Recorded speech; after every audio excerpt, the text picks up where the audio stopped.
তারা বলেছে লম্বা দাড়ি রাখতে হবে।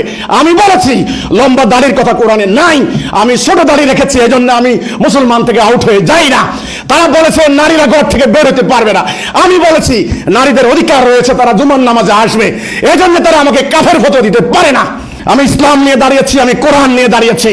শান্তিপ্রিয় দেশপ্রেমিক জনতাকে বলতে চাই, আপনারা এদের বিরুদ্ধে দুর্গ গড়ে তুলুন।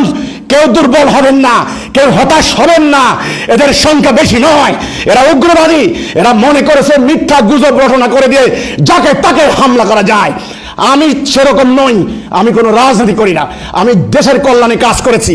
তাদের দু একটি মতের সঙ্গে আমার মেলে না বলেই আমাকে তারা হত্যা করতে পারে না।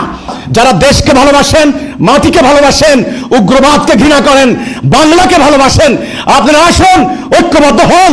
আমার পিছনে দাঁড়ানো লাগবে না। যে যেখানে আছেন আপনারা ভয়েস রাইজ করুন, আপনারা কথা বলুন, আপনারা বিক্ষোভ প্রদর্শন করুন। আমাদের শত শত নারী শিশুর জীবন সম্পদ আজকে হুমকির মুখে। আমি জাতিসংঘের দৃষ্টি আকর্ষণ করছি, জাতিসংঘের মহাসচিবের দৃষ্টি আকর্ষণ করছি।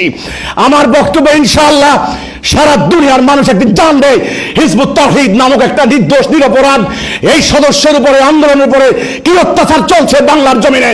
ইনশাআল্লাহ একদিন দুনিয়ার মানুষ জানবে। আমি সবাইকে বলতে চাই, এই উগ্রবাদীদের বিরুদ্ধে আপনারা সোচ্চার হন।